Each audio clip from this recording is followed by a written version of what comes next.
dishwashing paste ko. Smart to you. Pritong ulam na masebo, plato o kaldero. Tanggaling for everyday. Ganyan pag Smart ang dishwashing paste. May double tanggaling formula. Tanggal ang sebo, tanggal ang bakterya. Pahit para walang bahid, linis fantastic sa metal at plastic. Number one ko to. Tanggaling-galing mo. Smart dishwashing paste. ACS.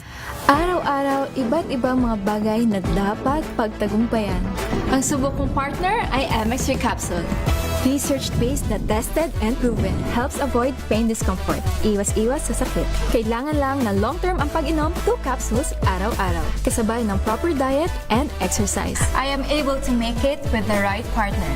MX3, dito ako believe! Mahalagang paalala, ang MX3 capsule ay hindi gamot at hindi dapat gamiting panggamot sa anumang uri ng sakit.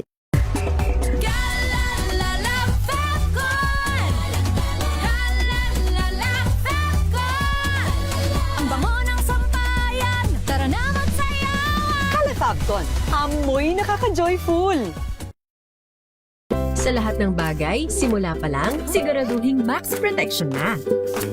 Kasi pag kulang ang proteksyon, baka madaling masira. Sa ngipin, dapat may max protection din. Max sa halaga ng unique toothpaste. With Max Protect Formula, help stop cavities before they start, while keeping breath fresh. Try unique maximum fluoride protection para max alaga, max protektado. ACS. Wow, ang saya! Isang barangay na labada, puro mancha pa! Goodbye, pahinga! Mommy, isang laba lang yan sa Pride Bar Blue. May powerful stain-away enzymes na malupit sa dungit mansya. At di masakit sa kamay! Isang laba lang yan. Hello, pahinga! Hello, Pride Bar Blue. ACS. Ang buhay ay sasaya, basta't busog ang pamilya. Kumeya, kumeya. Ibig ko sabihin, masarap talaga. Komea 3Q Bihon. Masarap talaga!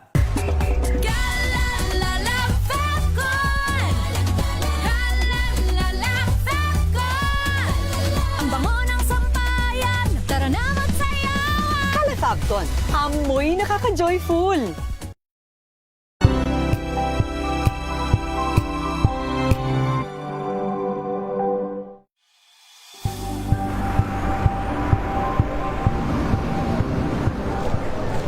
Pa rin ang ating mga eksperto dito lang sa Expert Opinion. Ito ang The Better News. TNVS. Trending and Isang fashion. kwento, iba't ibang anggulo. Dito, sa Point. Bawat pananagutan ating tatalakayin dito sa Hoy, Bawal Yan. Pilipinas ang oras alas 7:06 ng umaga. Maynila! Maynila! Ito ang Pilipinas!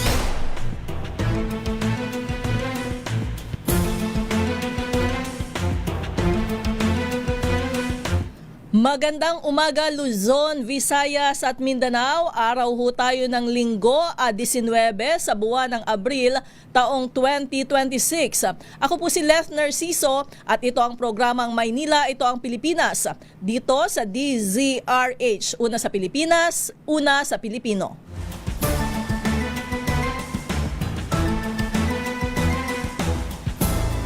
Sa ulo ng ating mga balita, malakihang pagbaba sa presyo ng diesel, asahan sa Martes. Gasolina at kerosene may rollback din. Maynila! Maynila! Ito ang Pilipinas! Toll fee sa expressways libre sa mga sasakyang may kargang pagkain simula bukas.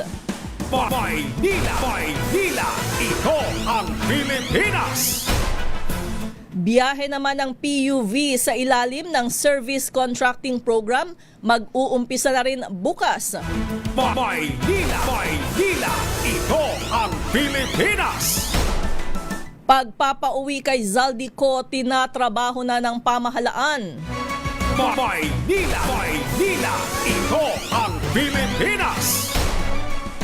78 Pilipinong biktima ng trafficking laya na sa Myanmar. Maynila, Maynila, ito ang Pilipinas. Philippines-US Balikatan Exercises aarangkada bukas. Maynila, Maynila, ito ang Pilipinas. Sa detalye ng ating mga balita, mismong si Pangulong Bongbong Marcos ang nag-anunsyo ng oil price adjustment ngayong linggo. Ayon sa presidente, magro-rollback ang halaga ng diesel ng hanggang 24 pesos and 94 centavos kada litro. Asahan rin ang bawas presyo sa gasolina na aabot sa 3 pesos and 41 centavos kada litro, maging sa kerosene na may 2 piso kada litrong pagbaba. Ayon kay Pangulong Marcos, mas malaki ito sa rollback noong nakaraang linggo na ang ibig sabihin para sa lahat, may ginhawang parating. Maynila, Maynila, ito ang Pilipinas.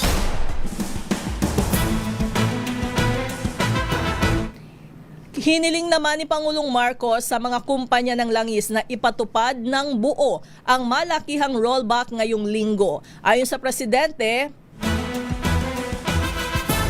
panawagan niya ang tama at walang pagkaantalang adjustment sa presyo ng produktong petrolyo. Apila ni PBBM, ibigay sa taong bayan ang dapat na para sa kanila. Mararamdaman ng publiko ang malakihang rollback sa araw ng Martes. Magandang araw. Maynila, Maynila, ito ang Pilipinas. Magiging libre ang toll fee sa lahat ng expressway para sa mga sasakyang nagdadala ng pagkain at produktong agrikultura simula bukas April 20, 2026. Sa utos ni Pangulong Bongbong Marcos, layunin ng hakbang na mapanatiling matatag ang presyo ng pagkain sa gitna ng nagpapatuloy ng oil crisis. Ayon kay Transportation Secretary Banoy Lopez, nagkasundo ang Toll Regulatory Board, Department of Agriculture at mga pangunahing toll operators na magbigay ng toll relief sa mga trucker at magsasaka para tuloy-tuloy ang pagbiyahe ng pagkain at agricultural products. Kailangan lamang na accredited sa Department of Agriculture ang sasakyan at may RFID sticker para makakuha ng toll exemption. Sa unang 1 buwan muna ipatutupad ang programa, pero maaari daw itong palawigin. Depende sa magiging resulta ng pagsusuri ng mga ahensya at toll operators. Maynila, Maynila, ito ang Pilipinas. Wala daw magiging pagtaas sa presyo ng mga pangunahing bilihin hanggang May 10. Ayon sa Department of Trade and Industry, Secretary Maria Cristina Roque, pumayag ang mga manufacturer at retailer na palawigin pa ang price freeze hanggang Mayo mula sa dating napagkasunduan na hanggang April 30 lamang. Giit ni Roque, layo ng hakbang na ito na matulungan ang publiko at maibsan ang epekto ng nararanasang krisis sa bansa. Ginawa ng kalihim ang pahayag kasabay ng pag-iinspeksyon nito sa ilang grocery store at supermarket sa Muntinlupa City para tiyakin na walang pagsipa sa presyo ng mga bilihin at nasusunod ang suggested retail price. Maynila, Maynila, ito ang Pilipinas. Sa kaugnay na balita, nananatiling stable ang presyo ng pagkain sa kabila ng pagsirit ng presyo ng langis, sabi yan ng Department of Agriculture. Batay umano sa monitoring ng Agribusiness and Marketing Assistance Service, may selective lang na pagtaas gaya ng halaga ng imported rice, maging local beef at pork. Pero mayorya ng alternatibong protein sources katulad ng manok, itlog, isda at gulay ay nananatili o nagmura pa daw ang presyo nitong April 13. Aminado naman ang DA na pabago-bago pa rin ang sitwasyon sa langis na maaring maramdaman sa food inflation. Maynila, Maynila, ito ang Pilipinas. Magsisimula ng bumiyahe sa ilalim ng Service Contracting Program ng pamahalaan ang libo-libong public utility vehicles bukas, araw ng Lunes, April 20. Ayon kay Department of Transportation Secretary Giovanni Lopez, mahigit sa 19,000 unit ng PUVs, kabilang ang modern at traditional na jeepney, UV Express at mga bus sa EDSA busway ang lalahok sa programa. Sa ilalim ng programa, babayaran ng pamahalaan ang mga operator at driver batay sa bawat kilometrong biyahe. Tatanggap ng 100 piso kada kilometro ang mga bus, habang 40 pesos naman para sa modern jeepneys at UV Express at 30 pesos kada kilometro para sa tradisyonal na jeepney. Kapalit nito, kinakailangan nilang magpatupad ng 20% discount sa pamasahe bukod pa sa discount para sa senior citizens, persons with disabilities at mga estudyante. Maynila, ito ang Pilipinas! Pinalawig ng Department of Transportation ng 3 buwan ang validity ng lisensya at registration ng mga sasakyan na mag-e-expire na ngayong buwan. Ayon kay Land Transportation Office Chief Assistant Secretary Marcus Lacanilao, sakop ng naturang extension ang driver's license, conductor's license at student permit na nakatakdang mapaso simula April 20. Layo ng naturang hakbang na matulungan ang mga motorista sa gitna pa rin ng nararanasang krisis sa langis. Maynila, ito ang Pilipinas!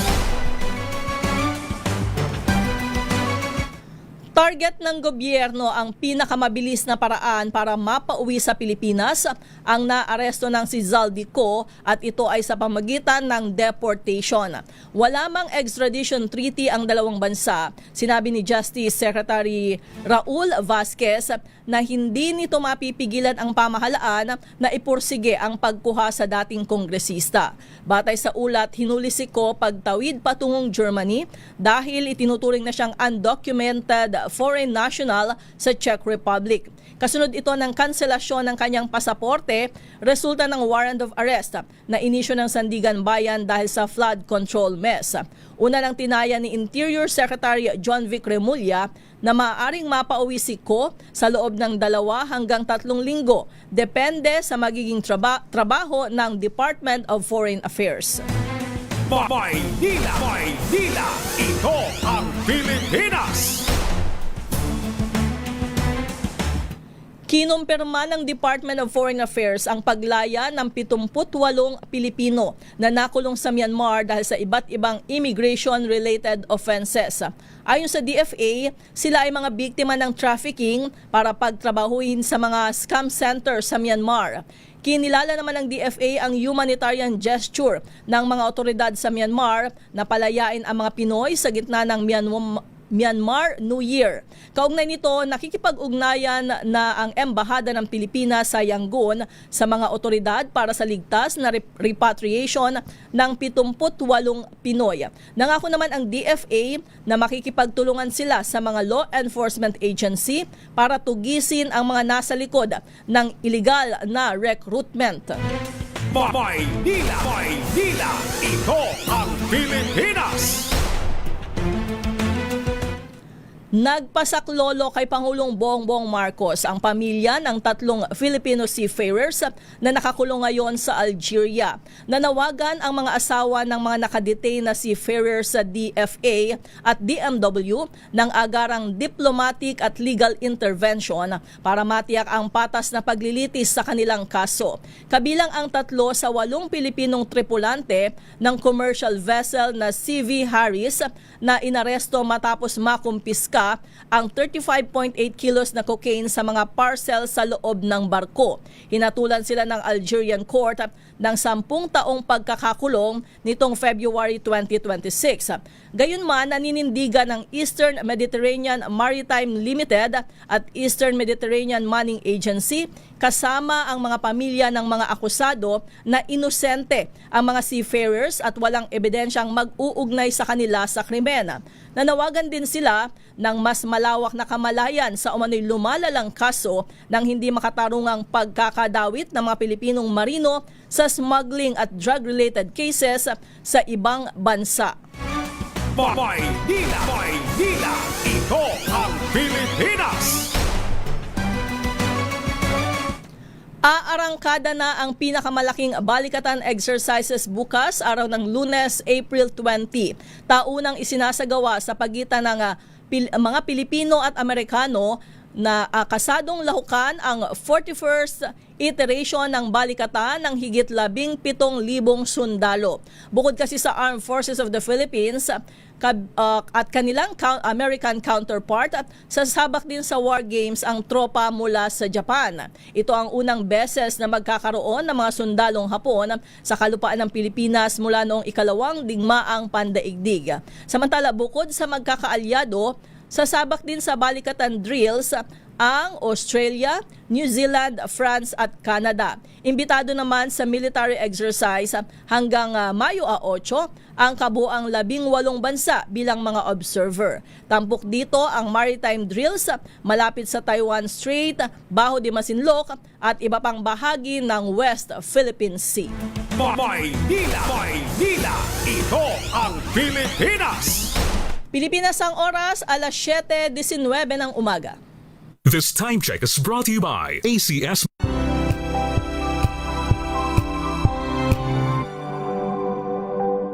Hello, Washi! Laundry day na naman! Yay! Anong meron? Mancha ng chocolate, putik, may libag pa! Kaya natin yan! With Pride Washing Machine Detergent, may triple stain-away formula. Tanggal ang makapit, madikit, at malupit na dumit-mancha. Kaya easy-easy ang labada. Mula noon hanggang ngayon! All you need is pride. All you need is pride. ACS. Ang buhay ay sasaya, basta't busog ang pamilya. Kumeya, kumeya, ibig ko sabihin masarap talaga. Komea 3Q Bihon. Masarap talaga!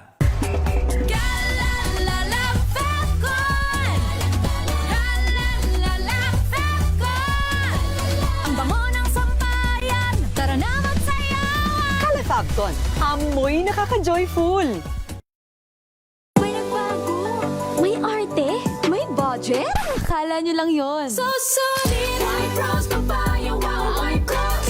White rose papaya, wow, white rose. White rose papaya. May glow up with white rose papaya. White Rose Papaya. May puti power times 2 kasi may papaya at niacinamide. May shea butter and tea tree oil pa. Kutis sulit ang glow up. Glow up with white rose papaya. White Rose Papaya. Kutis sulit ang glow up. ACS. Galalala Fabcon. Galalala Fabcon. Ang bango ng sampayan. Tara na magsayawan. Kala Fabcon, amoy nakaka-joyful.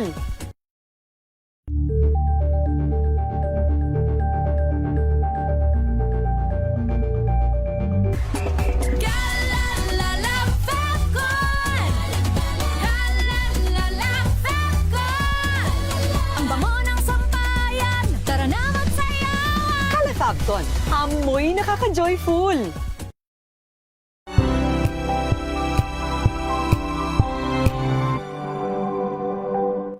Maulan man, no worries na amoy kulob ang damit. Charm Fabcon, bangong kumakabloom, tanggal amoy kulob sa bango ng charm. Kaya gamit ko, Charm Fabcon with Bloom Fresh technology. Kills 99.9% of kulob-causing bacteria.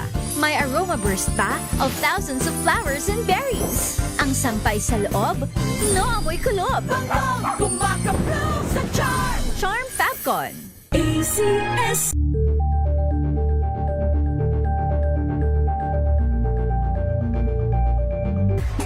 Galalala Fabcon. Galalala Fabcon. Ang bango ng sampayan. Tara na magsayawan. Kala Fabcon, amoy nakaka-joyful.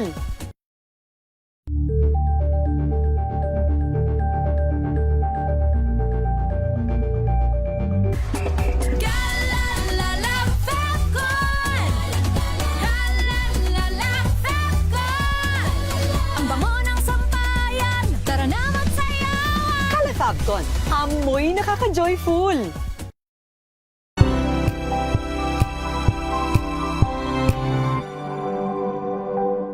Alamin ang mga maiinit na isyung pambayan, mga balitang kailangan mong malaman, usapin sa pamahalaan, politika, ekonomiya at kabuhayan. Ito ang mga dapat mong malaman, pakialaman at pag-uusapan dahil kayo ang tinig ng mamamayan dito sa Damdaming Bayan. Live sa DZRH Radio, DZRH TV at DZRH Digital. Kasama sina Lakay, Deo Macalma at Elaine Apit. Araw-araw, Lunes hanggang Biyernes. Damdaming Bayan.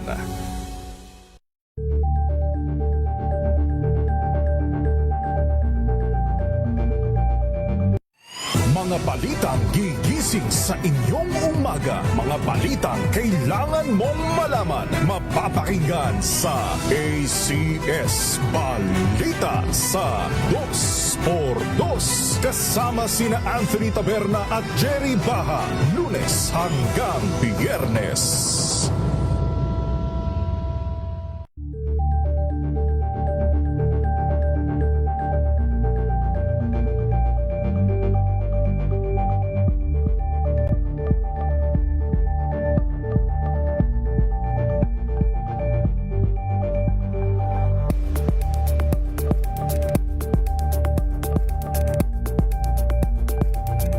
Curious ka ba sa maraming bagay? Kami na ang bahala dyan. Aalamin, tutuklasin at bibigyang linaw namin ang mga katanungang bumabagabag sa inyong isipan. Sa programa kung saan ang bawat sagot ay galing lamang sa mga eksperto. Ang Expert's Opinion, tuwing linggo alas 3 ng hapon, dito lang sa DZRH TV.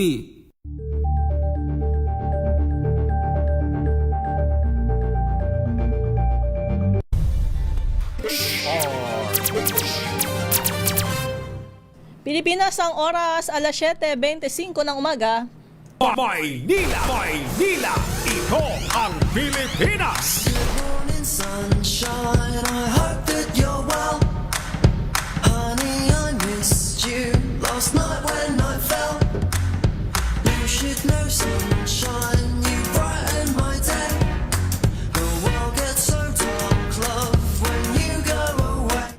Good morning mga ka-MIP! Kumusta ho kayo ngayong linggo? At kumusta ang ating nagdaang linggo? Medyo nakahinga ho ba kayo dun sa rollback noong nakaraang Martes sa presyo ng langis? At ngayong linggo may panibagong rollback. Noong nakaraan ay dahil nagkaroon ng ceasefire, di ba? Dalawang linggo yung ceasefire ng Iran at ng US. Na natapos rin naman agad. Na ang sabi sa ulat ay wala pa rin napagkasunduan. At least bumaba kahit papaano. At itong pagbaba ngayong linggo nitong presyo ng produktong petrolyo ay dahil binuksan yung Strait of Hormuz. Tapos nagkaroon ng anunsyong ceasefire ang Israel at Lebanon. Tama ba? So umabot tayo dun sa panibagong rollback. Bago yung anunsyo ulit na nako, hinigpitan na naman daw ng Iran ang control sa Strait of Hormuz. Sana naman ay magkaroon ulit ng magandang development para bagamat ang hinihintay natin na mangyayari pa lang yung ngayong Martes, magkakaroon ng rollback na mismong si Pangulong Bongbong Marcos nga ang nag-anunsyo. Siyempre umaasa tayong kapag nagkaroon ulit ng magandang development, baka next week, di ba? Sana. Okay, nako, ingat-ingat ho sa ating mga kababayan ha. Ayan ang Pag-asa, ang sabi mayroong inaasahang aabot na sa 41 degrees Celsius na heat index Ngayong araw yan sa Sanglipoint, Cavite City at Zamboanga City. At ayon ho sa Pag-asa, kabilang ang mga nasabing lugar sa extreme caution category o 33 degrees Celsius hanggang 41 degrees Celsius. Ang babala ng ahensya, maaaring magdulot ito ng heat cramps at heat exhaustion, habang ang matagal na pagkabilad sa init ay pwedeng mauwi sa heat stroke. Ang ilan pa sa mga lugar na inaasahang makararanas ng 40 degrees Celsius heat index, ay makinig ho kayo, ang Baler, Aurora, Coron at Cuyo sa Palawan, Borongan, Eastern Samar, Cotabato City at Butuan City. Nasa 39 degrees Celsius naman ang mararamdamang init sa Pasay City, Bacnotan, La Union, Itbayat, Batanes, Tuguegarao City, Cagayan, ayan, Casiguran, Aurora, Iba, Zambales, San Ildefonso, Bulacan at iba pang lugar. Kaya ang payo ho ng Department of Health sa publiko, uminom ng maraming tubig, kumain ng mga prutas na makatas, iwasan ang inuming mataas sa caffeine. Nako yan, para dun sa mga mahihilig magkape, ano?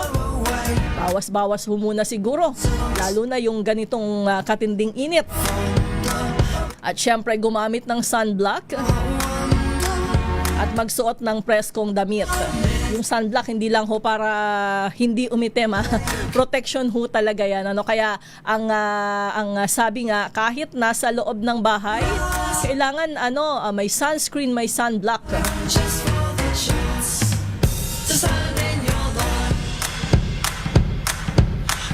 Ayan, dun sa ating mga ibinalita kanina, medyo maganda-ganda. Sana yung mga programa na kasadong ipatupad umpisa bukas, sana naman ay maging maayos ang implementasyon at maging successful, dahil ang target nitong mga programang ito ay matulungan ang ating mga kababayan. Una, yung mga chopper, operator, mga nasa sektor ng transportasyon na direktang naapektuhan ng mataas na presyo ng produktong petrolyo.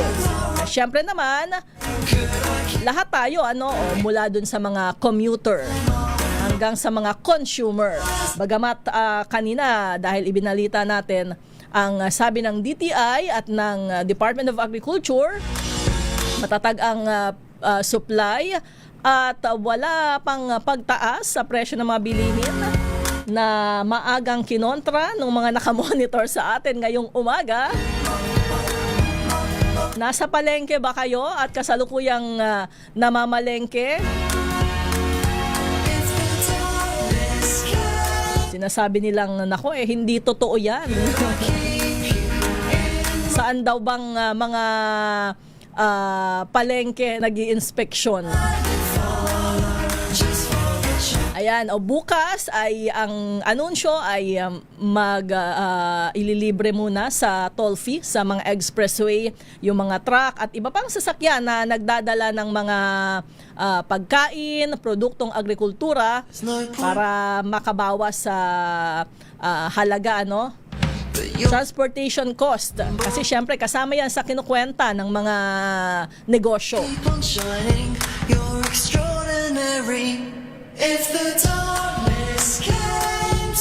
Yung halaga magkakaiba yung binabayaran nila dun sa toll. Pero ang mga benepisyaryo kasama ang Class 1, ang Class 2 at Class 3. Pero dapat ay may accreditation sa Department of Agriculture. Naku, aangal na naman dito sigurado yung ilan sa mga truck, Sabi na ko, may kailangan pa palang kunin. May requirement pa pala. Di ba pwedeng ipakita na lang yung karga nila na, mga gulay to. Kailangan rin daw na may naka-install na RFID, ayan, para sa toll gate. Sa ngayon, 1 buwan muna, pero titingnan kung kaya pang palawigin. Depende sa magiging kwenta, pag-aaral ng kaukulang mga ahensya.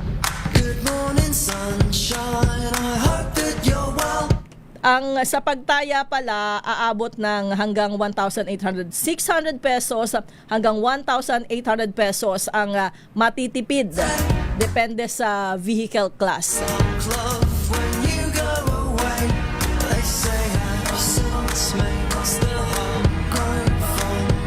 Siyempre, nitong nakaraang linggo, narinig natin yung naging desisyon ng Pangulo sa excise tax na ang tinanggalang ay yung sa LPG at sa kerosene. Siyempre, inaangalan ng ating mga kababayan pa rin, ano? Hinihintay. Naku ang mahal yung yung gasolina at diesel. So, narinig ho natin ang paliwanag ng kaukulang mga ahensya mismo pagkatapos ng kanilang naging pagpupulong, yung Uplift Committee sa Malacanang. Targeted approach yung pagtugon dito sa nararanasan nating epekto ng krisis dahil dyan sa Middle East. Siyempre, partikular yung sa pagtaas nga ng presyo ng langis. May kakwentuhan ako nitong weekend. Talagang hindi matanggap. Alam niyo ho, kapag yung mga paliwanag, kailangan kasi nating pakinggan ng buo no? Talagang mahirap intindihin, lalo na kung ayaw nating intindihin. kung bakit hindi ibinaba yung excise tax sa diesel at sa gasolina na ang paliwanag partikular ng DepDev at ng DBCC, tama ba? Kasi para matustusan yung mga ayuda at iba pang assistance na ipinagkakaloob dun sa mga pinaka-apektado at kailangang tulungan ng pamahalaan. Mga mayayaman naman daw. Yung malaking porsyento ng gumagamit ng diesel at gasolina. Samantalang yung LPG at kerosene ay direkta sa mga tahanan, yung epekto niyan. Sabi nung kakwentuhan ko nitong weekend, napakahirap mamuhay sa Pilipinas. Parang hindi daw nakaka-inspire na magsikap sa buhay. Diba? Yan yung angal kasi ng mga taxpayer, diba? Na regular ang kaltas sa sahod, nagbabayad ng tamang buwis sa takdang oras, hindi mo pa man nakukuha hindi mo pa man nahawakan ng iyong sahod, may kaltas na. Tapos sino yung tinutulungan? Sabi ko kasi daw mas dadami yung maghihirap. Ayan. Siyempre isusubukan mong ipaliwanag dun sa narinig mo ring paliwanag mula dun sa mga opisyal, Pero nung sinabi sa akin na sino ba yung mga tinutulungan? Sino ba yung mga nakakatanggap ng ayuda na yan? 'Di ba sila yung mga siga pa sa kalye? Nag-iinuman lang naman.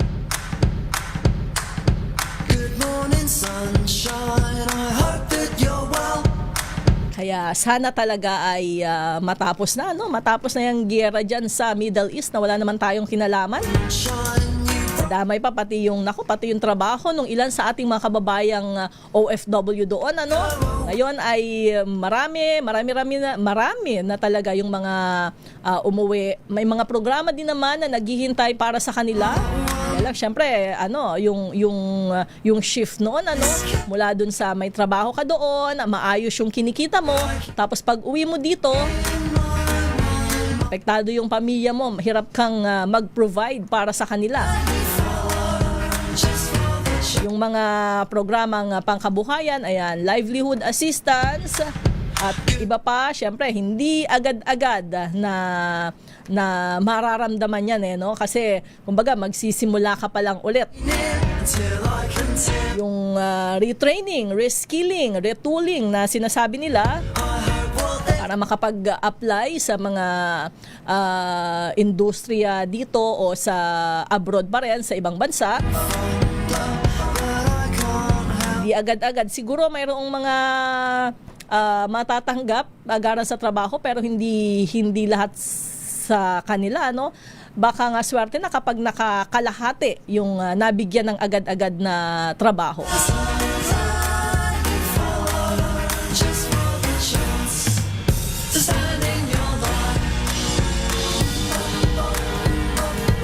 Yung doon ho sa mga mag-a-avail o nag-a-avail na ba ng 10 piso kada litro na kabawasan sa diesel para doon sa PUVs. Ang sabi ho ng kaukulang mga ahensya ay may karatula doon sa mga gasolinahan. Bagamat tinataya nilang halos lahat naman ng gasolinahan ay sasali sa programang yan. Ano ho? Wala daw kailangan problemahin yung mga driver at mga operator na hindi techie kasi yan lagi yung sinasabi nila kapag may ganyang inilulunsad na programa ang pamahalaan. Dahil yan ho ay sa pagitan na ng mga gasolinahan at ng land bank. There's no point pretending that you won't burn out, but you're still Yan, dahil sumisenyas na si Het. all that you mean. Sige, mag-commercial na muna tayo. Magbabalik pa ho ang Maynila, ito ang Pilipinas. Ang ating oras, alas 7:39 ng umaga. This time check is brought to you by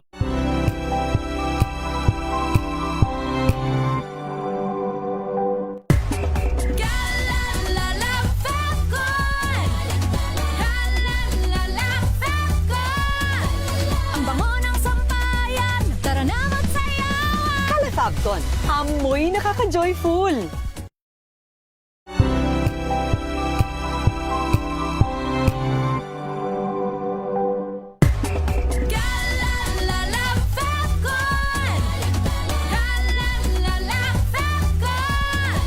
Ang bango ng sampayan, tara na magsayawan. Calefabcon, amoy nakaka-joyful.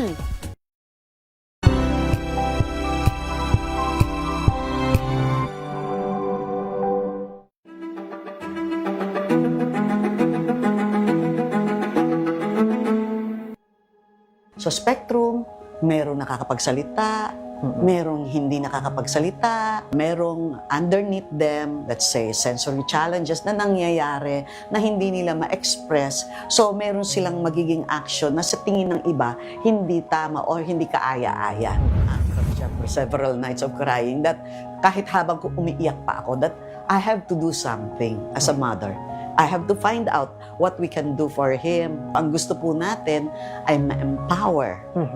Ma-empower ang mga Filipinos on the spectrum to become the best that they can and that they can be self-reliant, independent, productive, at socially accepted members ng isang Autism OK Philippines.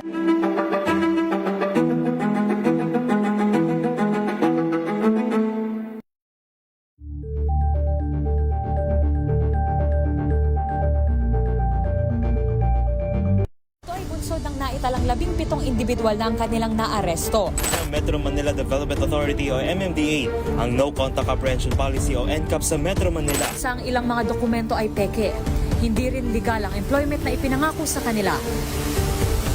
Sa mata ng batas, mananagot ang sangkot at may sala. Dahil sa bawat paglabag, may karampatang parusa. Alamin ang mga pananagutan sa likod ng mga bawal. Dito sa Hoy! Bawal yan, tuwing Sabado, alas 11:30 ng umaga. Dito lang sa DZRH TV.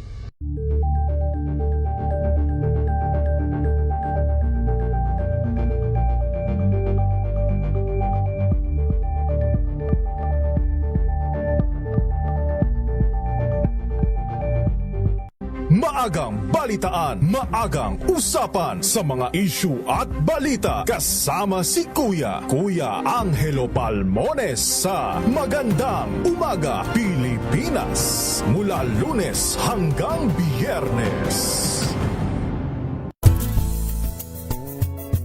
Number 1 na naman ang inyong DZRH sa latest survey ng Kantar Media na inilabas nitong January 2026. Hindi lang sa Metro Manila, kundi pati rin sa Mega Manila.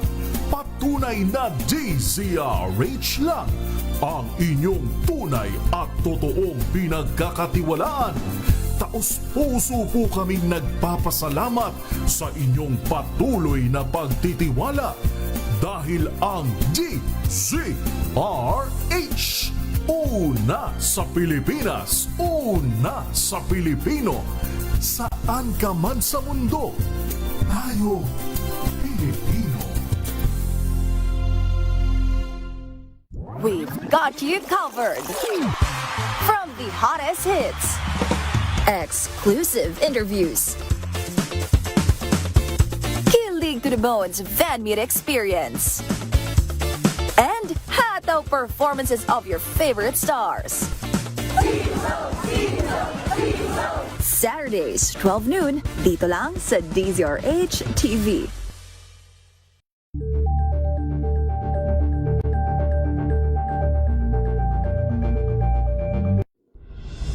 Tuloy-tuloy ang pagtulong, tuloy-tuloy ang pagseserbisyo, at tuloy-tuloy ang balitaan kasama si May Binauhan sa Operation Tulong mula Lunes hanggang Biyernes.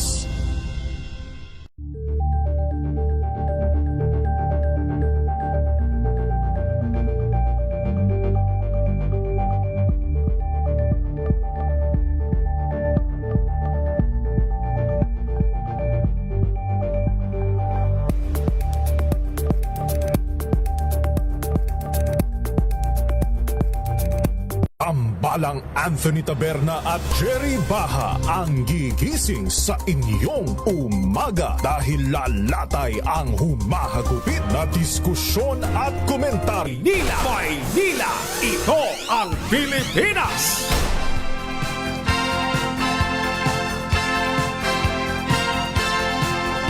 Nako, aabot daw ho sa higit 1 milyong Pilipino ang posibleng malugmok sa kahirapan ngayong 2026 dulot ng nagpapatuloy na krisis sa presyo ng langis sa pandaigdigang merkado. Nako, ito na nga ba yung sinasabi natin?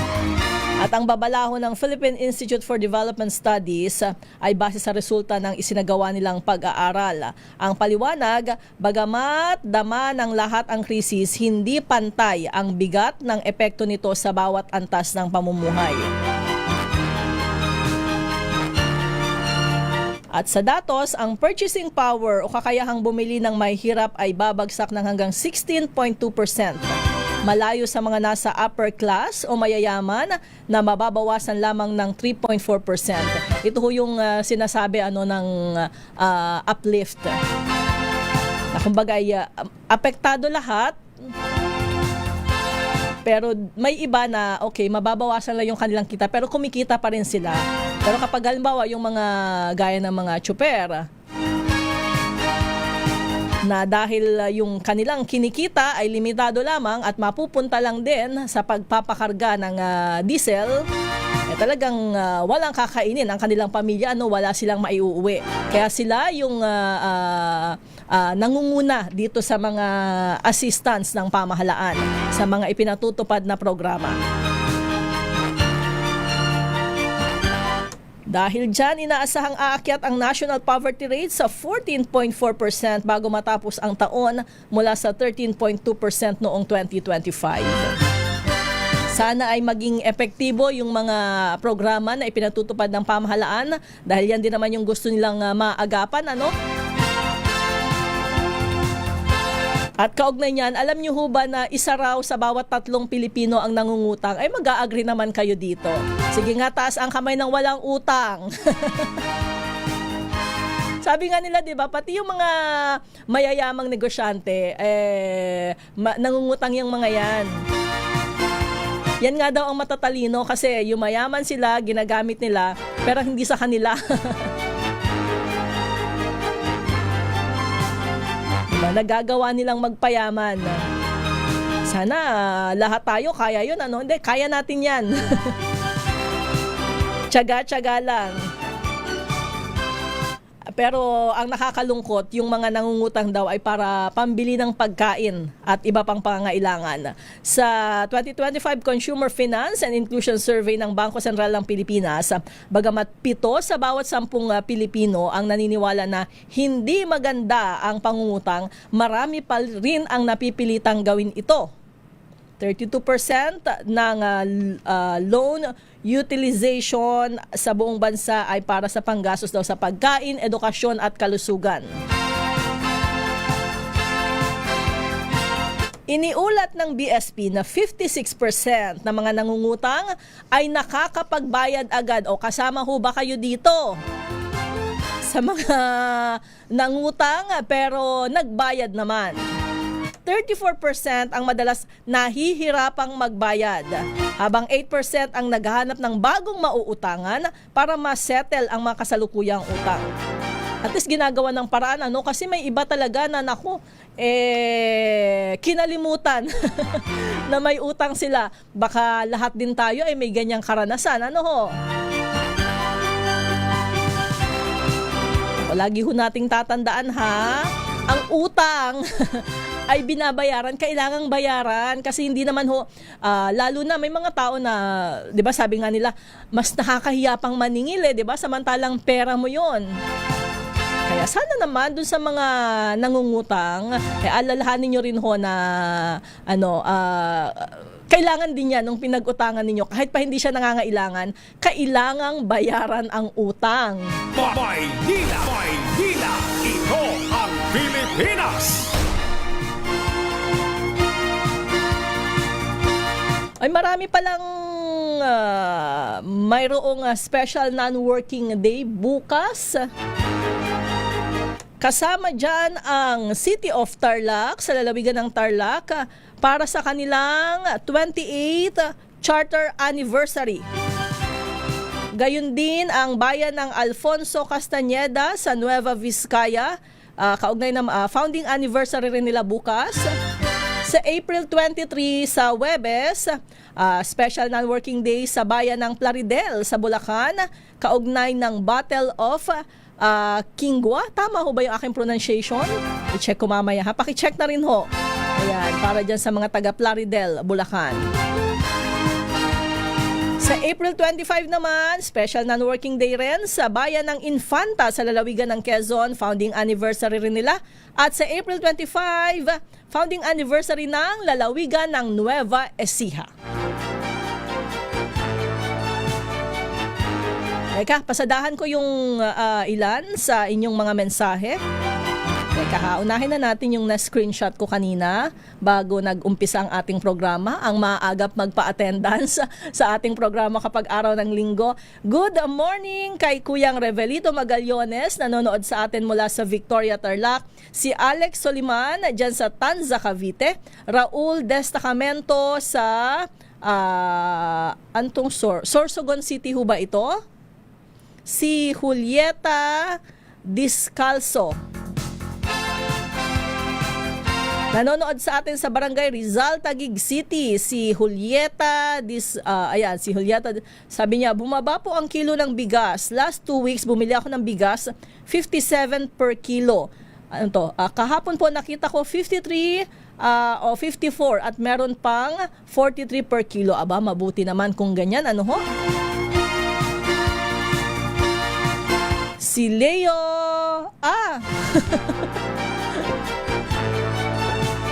akala ko last na gap. Ayan, maya-maya ho, sisilipin ko yung inyong mga mensahe ha. Pilipinas ang oras, alas 7:51 ng umaga.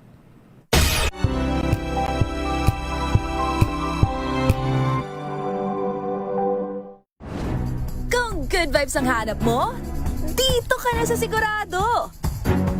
Mula sa mga istoryang nagbibigay ng inspirasyon hanggang sa mga kwentong may dalang solusyon. Mga balitang pampagaan ng pakiramdam at pampaganda ng araw. Hindi lang ba sa good news, kundi the better news.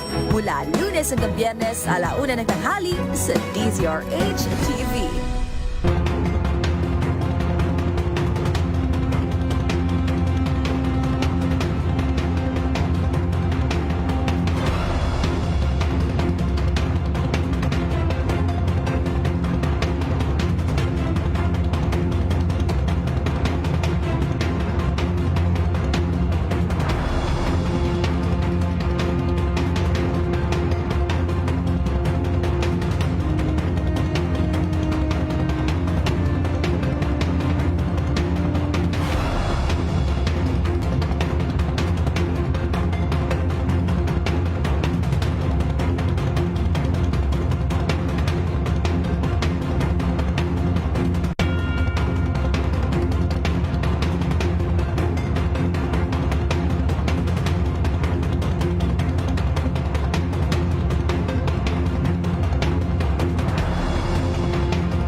Maynila! Maynila! Ito ang Pilipinas! Good morning, sunshine. I hope that you're well. Ay, happy birthday muna sa aming managing editor kay Sir Romel Fertes. Happy birthday, boss. Ibig bang sabihin yan ay sagot mo na ang aming almusal at pananghalian ngayong araw. Iilan lang kami dito ngayong kapag ganitong araw ng linggo. Happy birthday, Sir Romel. At inaanyayahan ho ang mga nagtapos sa Katiningan Elementary School, Socorro Oriental, Mindoro. Tayo ho ay mayroong Grand Alumni Homecoming sa May 2. Ayan, ngayong May 2 ho yan. Bahagi ng Centennial Celebration o isang siglo ng ating paaralan. Para sa mga katanungan o karagdagang detalye ng nasabing aktibidad, maaari kayong makipag-ugnayan kay Ginang Shirley Magtibay, Alumni President, sa 0968-454-8492.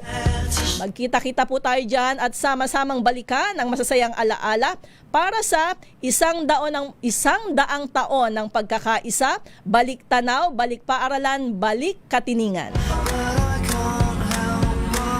Shout out kay Ate Biner Makunat. Kumusta ba ang makukulit mong mga alaga dyan? Natuloy kaya yung plano nila kagabi na gumising ng maaga ngayon at magsimba? Okay, balikan ko ho yung ilan sa inyong mga mensahe. Saan ba ako tumigil kanina sa Facebook? Si Leia Labada, nakatutok rin sa atin si Jomar Hayobo ng Talisay City, Negros Occidental. Nako, sabi ni Kuyang Revelito, hindi totoo yan na tumaas ang lahat ng bilihin. Hindi daw totoo na hindi tumataas. Ayan yung sinasabi natin di ba? Yung mga kababayan natin ang kapag namamalengke, ano yung sinasabi ng DTI at ng DA na walang pagtaas sa presyo ng mga bilihin.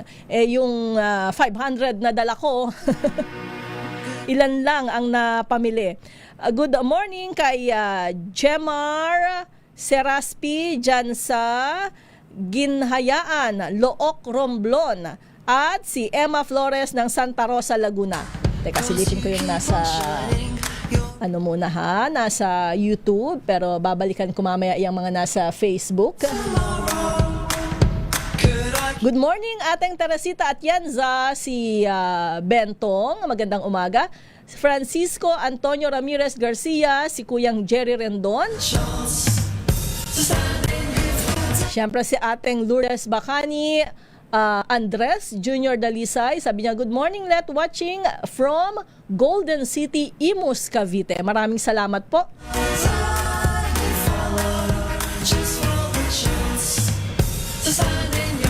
Sabi ni ating Teresita, ang liit naman ng rollback ng kerosene. Malamang ang sasabihin dyan ay, bukod sa dikta ng World Trading yan, pero malamang ang sasabihin may rin naman, may bawas sa excise tax. Maupay nga aga kaya Melvin Letrodo. Si Pastor Frederick Omanya dyan sa Florida Blanca, Pampanga.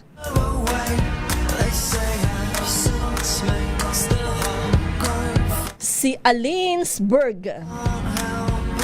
Marhay na aga.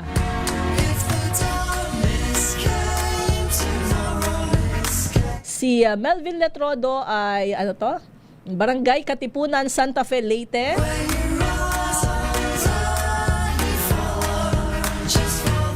Sabi pa dito, yung gasoline, ang liit din ng rollback. Para sa amin okay na yon kaysa naman increase sa presyo o nga Pagdasal na lang natin na rollback ulit next week.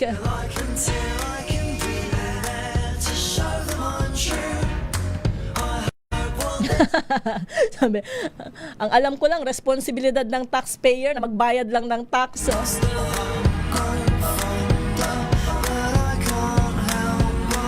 Sabi ni Ohenso, ang ayuda dapat natural disasters lang yan. Ang nangyayari ngayon, hindi krisis. Resulta ng incompetent, corrupt at kawalan ng simpatya at kahandaan ng gobyerno.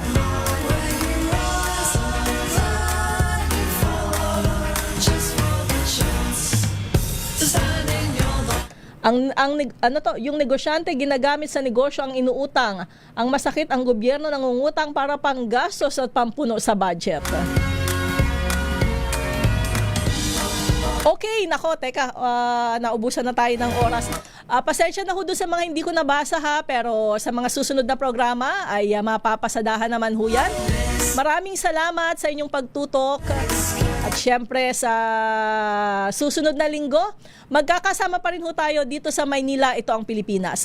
Ako po si Leth Narciso at susunod na si Manang Milky Rigunan sa mga isyong pambayan. Pilipinas ang oras and punto, 8:00 ng umaga. This time check is brought to you by ACS.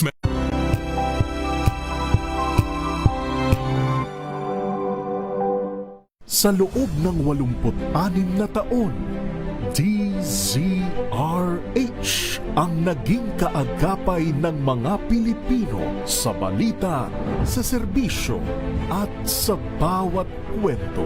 86 na taon ng tiwala at sa mga darating pang taon, mas pinalakas at mas pinagtibay para sa Pilipino. DZRH, una sa Pilipinas, una sa Pilipino. Serbisyo